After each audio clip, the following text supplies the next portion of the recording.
Welcome back to my channel, or welcome back if you are a return viewer. This is another interesting thread to our American tapestry, our heritage. Now, in my last video, I told the story of how and why the United States annexed the Philippines. The issue of annexation was not cut and dry. There were a number of prominent political figures against annexation. For example, former Presidents Grover Cleveland and Rutherford B. Hayes, as well as Union leader Samuel Gompers, were against it. Industrialist Andrew Carnegie and the famous author Mark Twain, and Democratic heavyweight William Jennings Bryan were the leading figures in the anti-imperialist movement.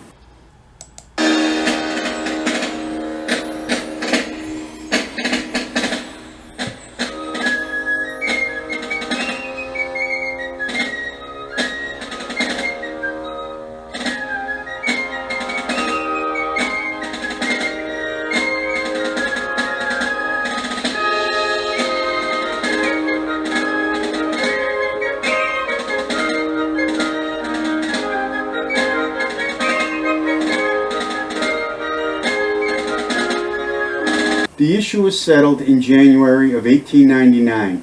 This is when President McKinley announced, "The Lord revealed to him there was nothing left for us to do but take them and educate the Filipinos, uplift them, civilize them, and Christianize them." Someone forgot to inform McKinley that the Philippines had been practicing Catholicism under Spanish rule for quite a while. Emilio Aguinaldo, the leader of the Philippine Revolution, had a different plan. On January 23, 1899, Aguinaldo declared the First Philippine Republic. By this time, Aguinaldo and his forces had control over most of the Philippines. The American Army was in control of Manila. It was under the occupation of the military government. Now, the Philippines were a powder keg, just waiting for a match to be lit.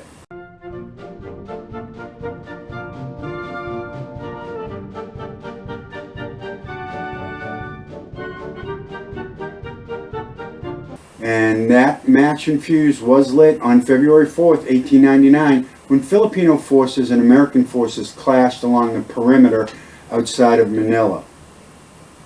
Privates William Grayson and Orville Miller of the Nebraska Volunteer Infantry Regiment were on duty at a post on the Sosiga Street in Santa Mesa district of Manila. It was dark. Grayson and Miller heard whistling.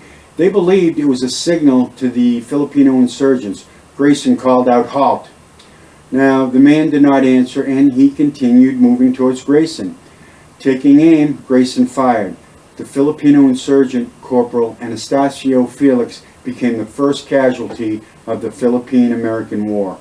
Now, the battle between the American troops and the Philippine insurrectionists continued throughout the night. The American forces easily dispersed the Philippine insurrectos. Now, on Saturday, February 4th, 1899, Emilio Aguinaldo declared peace and friendly relations with the Americans be broken, and that the latter be treated as enemies within the limits prescribed by the laws of war. That Americans captured be held as prisoners of war. In other words, Aguinaldo wanted a civilized war. There's just one problem. A civilized war is an oxymoron.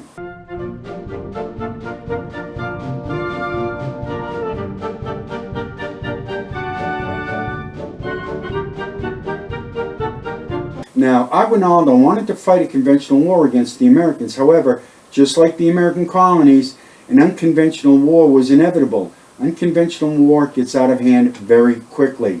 Aguinaldo was captured on March 23, 1901. On April 1st, he had sworn allegiance to the U.S. and told his followers to lay down their arms and give up the fight. Not all of his followers observed his order. Now, the revolution now became a battle between regular American forces and the guerrilla forces of the Philippines.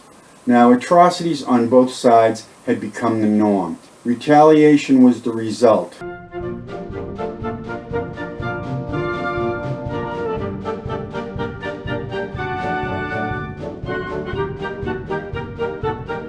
One of the first major losses of American life was at the Massacre of Balangiga.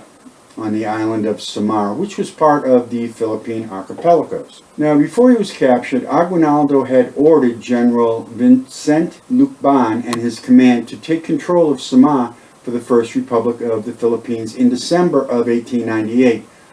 Lucban did not give up the fight, even though Aguinaldo ordered a surrender. Now, by the summer of 1901, Brigadier General Robert P. Hughes, who commanded the Department of the Visayas and was responsible for Samar, ordered the closure of the three major ports, Basi, Balangiga, and Gawan in Samar. The object was to deny food and support for the insurrectos in the interior of Samar. Okay, so August 11th, 1901, Company C of the 9th U.S. Infantry Regiment arrived in Balangiga to close its ports and prevent supplies reaching Philippine forces in the interior. The company commander, Captain Thomas Cannell, was handpicked by General Hughes to command the company. General Hughes stated in his congressional testimony, "I selected the officer by name for that station. I had known him from a second lieutenant, a strong, healthy, straight, zealous young officer. The fact that has since developed, which I did not know then, that this officer had shown rather unusual confidence in the natives in Luzon." Yeah, the general was throwing the captain under the bus. You see, Captain Cannell was a devout Catholic, a graduate of West Point, and a firm believer in the benevolent assimilation of the Philippines. When Company C arrived at Balangiga on August 11th, 1901, the locals were friendly and they cheered the Americans as they landed on the beach. Cannell, hoping to gain the Filipino trust so that they might accept the embrace of American colonialism, was friendly to the Filipinos. Throughout the month of August, relations between the American soldiers and the townspeople were amicable. Now, unbeknownst to Captain Cannell, Captain H.L. Jackson of the 1st U.S. Infantry had discovered General Lucban's hideout on August 18, 1901. Lucban wasn't there, but they found the following letter. Quote, "As a representative of this town of Balangiga, I have the honor to let you know, after having conferred with the principals of the town about the policy to be pursued with the enemy in case they come in. We have agreed to a fictitious policy with them, doing whatever they may like, and when the occasion comes, the people will strategically rise against them. This I communicate to you for your superior knowledge, begging you to make known all the army your favorable approval of the same, if you think it's convenient. May God preserve you many years. Balangiga, 30th of May, 1901, P. Abanya, local president." Now here's the problem. The letter was badly written in Spanish, so that, and I'm quoting it directly, that's why it sounds strange. Abanya was setting the Americans up for a massacre. Now, Captain Cannell was not informed of this letter. A number of reasons were given. One of the most viable reasons was the fact that the letter had to go to Manila for translations. Abanya's written Spanish was very poor, which made translation slow and difficult. Again, that's why it was worded badly. One of Captain Cannell's first tasks was to clean up the village. Now, in the history of the 9th Infantry by Fred Bradford Brown, Mr. Brown stated the instructions to Captain Cannell to maintain friendly relations with the natives, to allow them to occupy their houses and to go about their usual business, to permit them to have possession of the church and conduct their usual religious services. Now, he kept on friendly terms with the Presidente and the native padre, and maintained a small native police force. Captain Cannell was doing everything according to his orders in as non-threatening a way as possible. Cannell also required the local population to clean up their grounds in the local plaza of weeds. He also had the locals cut down the thick brush surrounding the border of the town to deprive the rebels of possible hiding places in a surprise attack.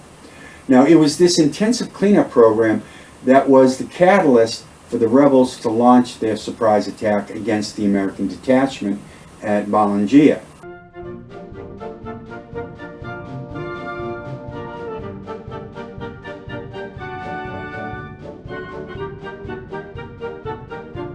Now, survivors' accounts published in the book The Massacre of Balangiga being an authentic account by several of the few survivors by James O. Taylor, described the event. Now, Melwell M. Wall, an enlisted man in Company C, related the events heading up to the massacre. It seemed that the sanitation in Balangiga was not up to the standards of the U.S. Army.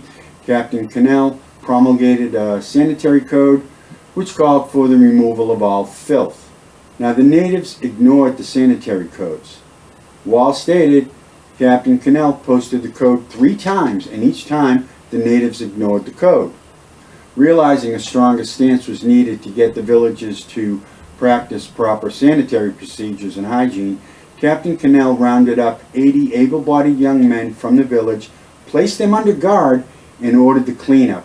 Now, during the night, these 80 men were placed under guard in Sibley tents. Very uncomfortable and not the best way to get voluntary cooperation. Alright, so anyways, now the police chief told Captain Cannell that he could get his men to round up tax evaders in the jungles and add more men to the cleanup detail. Now, Cannell readily agreed to the additional extra help. He was having an inspection coming up, so this was good. Now, everything was going along smoothly. The young men cleaning the village seemed happy. The soldiers were falling into a routine of guard duty, patrols, and aft-duty relaxation. The major frustration for the men of Company C was the lack of mail from home. The last mail the men received was back in June of that year. Now, this peaceful existence would change. On the night of September 27, 1901, Lieutenant Bumpus and his 6-man detachment arrived back at Balangiga with a large mail bag for the men. By the time the mail was distributed, it was close to lights out and taps. The men would have to wait till morning to read their mail from home. Now, this would have an effect on the readiness of the men in the morning. Taylor quotes musician G.E. Meyer when he describes the layout of the camp. The tribunals, our main barracks, were facing the open square of the plaza, and on the opposite side, a church and a convent. Now, the convent was used as a hospital, but our officers also had their quarters there. It was connected with the church by a closed passage several feet above the ground. Now, here was stationed a guard and a sentinel. 2 nipa shacks were used as barracks for such of our men as could not be housed in the tribunal. Now, it is to be noted that our main body of men were quartered in 4 divisions: the officers in the convent, the main body of men in the tribunal, and 2 small squads under Sergeants Bertrand and Markley in the nipa shacks. Now, throughout the night of September 27th, 28th, everything seemed quiet and normal. In Brown's book, History of the 9th Infantry, he set the stage of the early morning attack. At 6:30 a.m., September 28th, breakfast time, a number of the prisoners were at work, and about 20 more had appeared voluntarily near Post 1 and the tents, apparently waiting to be set to work by the first sergeant. First sergeant was in the kitchen taking his breakfast, while nearly all the men were at breakfast in the tent in front of the kitchen. Now, the men who lived in Barracks 2, Sergeant Veterans, were eating under their building. There was 1 sentinel at the guardhouse, along with the sergeant of the guard. So this was the deposition of the majority of the troops from Company C, 9th Infantry at 6:30 in the morning. The rebels' attack was carefully planned out. Brown states, now, a certain number of individuals were assigned to assassinate particular persons, such as the 4 sentinels on duty. 2 attackers were assigned to ring the church bell to commence the attack. Now, once the police chief was satisfied all the rebels were in position, he called out to the men at the church bell to begin ringing the bell. At the same time, he grabbed the rifle from the sentinel on post 2.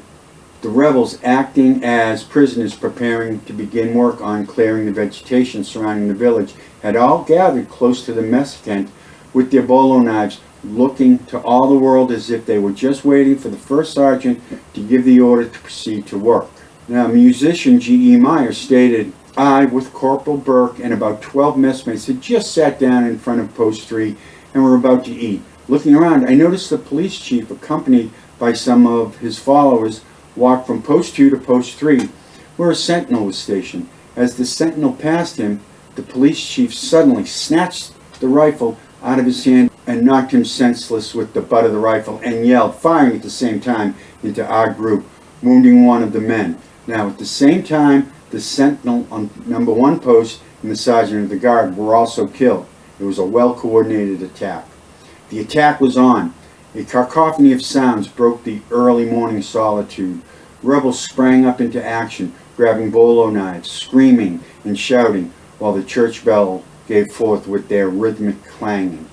As soon as the church bells rang, the rebels hiding in the church rushed into the officers' quarters. Lieutenant Edward Bumpus and Major R.S. Griswold, U.S. Army volunteer surgeon, did not stand a chance.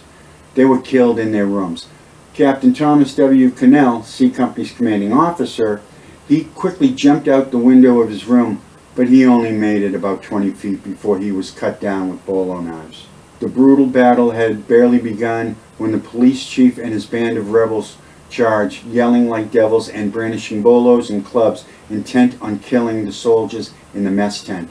Now, G.E. Myers states, for a moment, we were too dazed to move. Someone shouted, "They're on us! Get your rifles, boys!" Instinctively, we all dashed for the front of our shacks, the Filipinos close behind, slashing and stabbing. One man never made it out of the mess kitchen. Acting First Sergeant Randalls was killed in the kitchen where he was eating breakfast. Now, in Brown's History of the 9th Infantry, he stated, the bells clanged forth the terrible notes, and the rush was made. Then followed a few minutes of hurrying, rushing, fighting, stabbing, cutting, in which all officers and more than half of the 71 men were killed. The remainder received serious wounds, and only a few escaped without wounds of some nature. Estimates of the size of the rebel force were placed around 400 men, with approximately 100 of those men being killed before they were driven off by the Americans. Again, G.E. Meyer continued his oration of the attack. A fearful hand-to-hand struggle ensued, with soldiers and natives in death grip for possessions of rifles and bolo knives. Blood was flowing in streams through the bamboo floor of the hut. By this time, the Americans had made it into the nipa huts to get whatever weapons they could, rifles, revolvers, bayonets, anything that could be used as a weapon. Meyer raised his hand to grab his revolver when he was struck with the club, causing his whole right forearm to go numb. Raising his left hand to protect himself from another blow of the club, he was stabbed in his left hand, cut in the ribs, slashed on the back of his head and back with a bolo knife. All of this happening in seconds. Meyer, believing his last hours had come, grasped the big native around the middle, pinning his arms to the side. Meyer and the big native rolled around on the floor. Now, the big rebel trying to break free of Meyer's hold. As Meyer was in his death struggle with his rebel, he noticed Corporal Burke and the police chief were also in a death struggle. Both Burke and the police chief were large in size and equal match in strength. Meyer was becoming weak from loss of blood. The big native was getting his arms free from Meyer. Now, Burke and the police chief were rolling on the floor, each struggling to kill the other. However, Burke managed to grab a revolver from a cot they rolled up against. Breaking free from the chief, Burke was able to shoot him dead.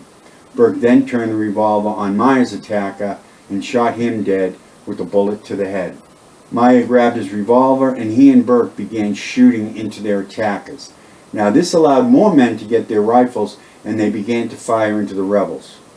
The Americans were able to drive their attackers out of the hut and into the plaza, where they continued to fire at the rebels. Now, Sergeant John D. Clausen was sitting at the south end of the mess table when the ringing of the bell and the screaming began.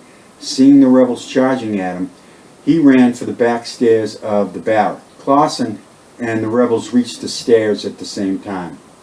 He was able to push his way through, but was subdued by a group of rebels and taken down to the floor. Now, luckily for Clausen, all but 3 or 4 of the rebels got up and went in search of rifles. Clausen was able to fight off the rebels who were beating on him with bolo knives. Now, he received a deep cut to his left temple and was stabbed with the stiletto behind his left ear and pushed all the way through out his throat. They severed a nerve, causing paralysis to the left side of his face. Okay, so Sergeant Clausen was able to break free of his attackers and grab a stick to hold them at bay. Now, it was at this point that a native rebel entered the room with a rifle and a belt of ammunition. Now, Clausen knocked him down, grabbed the rifle and belt, then jumped out the window. Sergeant Clausen had jumped from the frying pan into the fire, so to speak. Two rebels came charging at him.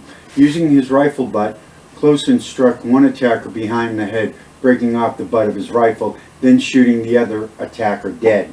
At the front of the barracks, Clausen saw Private de Graffenried, Constantine, and Maner using their spades to fight off the rebels, blocking the front door to the barracks. Dispatching the natives with his broken but operable rifle, Clausen then fired through the barracks door, killing the rebels behind it. Now, even though Clausen had killed the natives blocking the stairs, more natives quickly jumped in to take their place. All four men fought their way up the stairs, where they were each able to arm themselves with rifles and ammunition. The upstairs orderly room was crowded with rebels. Clausen and his men opened fire, killing about 15 of the rebels. With the clearing of the barracks, the four men made their way downstairs and out into the plaza. They were heading to the officers' quarters when Corporal Hickman joined them. Hickman told Clausen all the officers had been killed. Clausen realized it was time to get out of Dodge City. He and his group made for the river. Sergeant George F. Markley had just been relieved from 24 hours of barracks guard and was just being served breakfast from the cook when the screaming and the bells went off. Now, in the history of the 9th Infantry, he stated, "I seemed to know at once that this meant an attack, so I yelled, 'Get your rifles, boys!'" Markley quickly made his way to his shack. By the time he had made it past the mess tent, the company area had been overrun by the native rebels. Now, cutting across the corner of the drill ground, Markley came upon a native policeman with a club in his hand.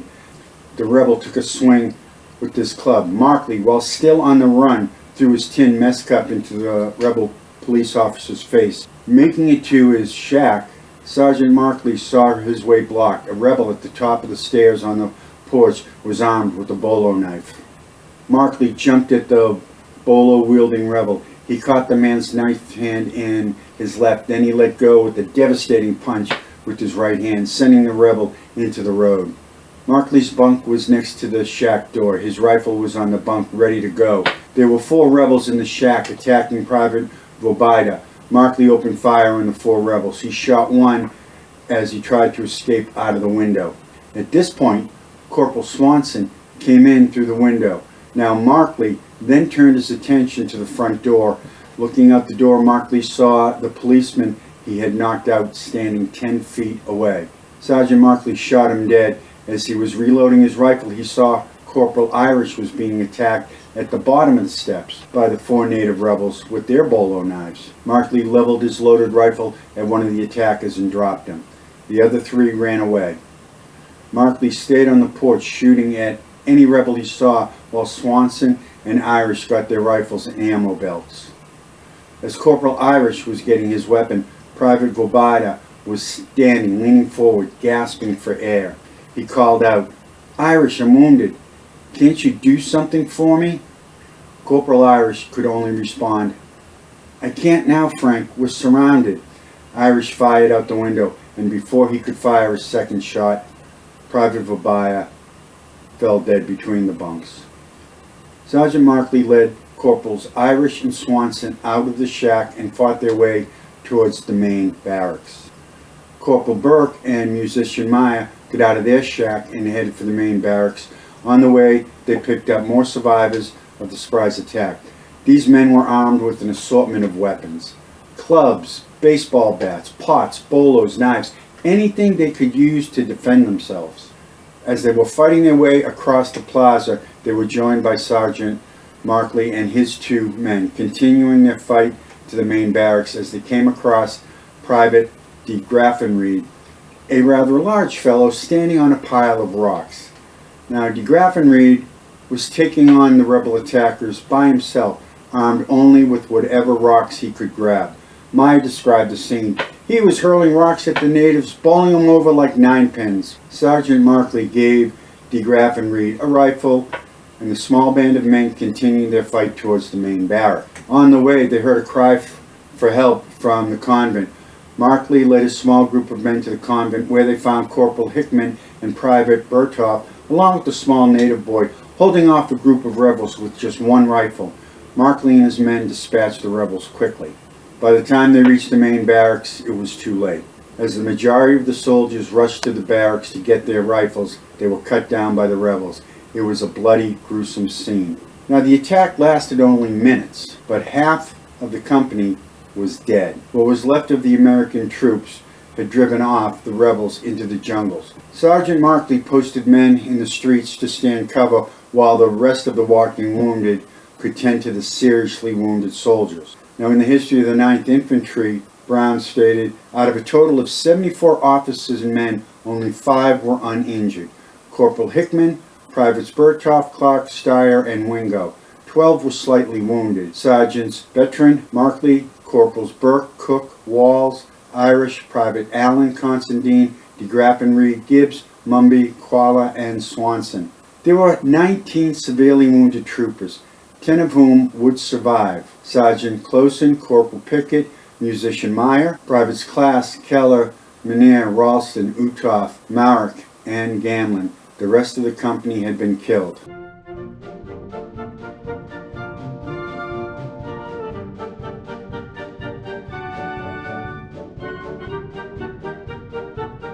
Sergeant Bertrand, being the senior ranking non-commissioned officer, realized he had to get his surviving men out of town into safety. The only place of safety was the nearest American garrison at the port of Bassi, 35 miles away by sea. The only way to get there was by Barodos. That's a type of dugout boat with outriggers for stabilization. The survivors had 5 of these boats, 2 large ones and 3 small ones, carrying 36 men, 35 miles in an open sea. The ordeal of the remains of Company C was far from over. Private Ernest W. Ralston described the survivors' odyssey in Taylor's book. I staggered down to the beach and helped what I could to load the boats. I couldn't help carry the wounded, for I was too badly wounded myself. I had a scalp wound from a blow over the head with the gun, a bayonet thrust into the neck, a bolo knife wound on each shoulder, and my left thumb nearly cut off. Now, the men loaded the boats with fresh water, hardtack, bacon, coffee, a case of ammunition, 30 guns, and belts. There were not enough uninjured men to row the boats, so the slightly wounded were pressed into service. The men stayed offshore as far as possible to avoid native attacks. However, when the sea became heavy, it swamped one of the boats. They had to move closer to shore. Now, all the time, the survivors were being followed by hostile natives. When the native boats got too close, the men would give them a volley of bullets, which chased the natives away. Now, when they moved into shallower waters, any of the men who could walk got out and waded the rest of the way. It was estimated that the men left Balangiga around 8 a.m. They did not reach the safety of Bassi until 4 a.m. September 28th. That's a 20-hour struggle for survival. So, the news of the massacre reached the States on September 30th. The Washington Evening Star declared, officers all killed. Late reports from Manila increased disaster at Balangiga. Over 40 men were lost. General Hughes off to the scene of the fight. Command was surprised. Now, not to be outdone, remember yellow journalism, the Washington Times, September 30th front page declared in capital letters, killed by rebels, an American force attacked in the island of Samar. 48 men reported dead. A company of the 9th Infantry surprised at breakfast. Arms and supplies taken. Now, General Hughes would have his brutal revenge for this surprise attack on his troops. He would pacify Samar at any cost. Well, I hope you found this video interesting. Now, if you did, it would be great if you would hit the like button, subscribe to my channel, and ring the bell below. See, this way my video will be suggested by YouTube to more viewers, which will increase my viewership. Anyways, thank you for watching.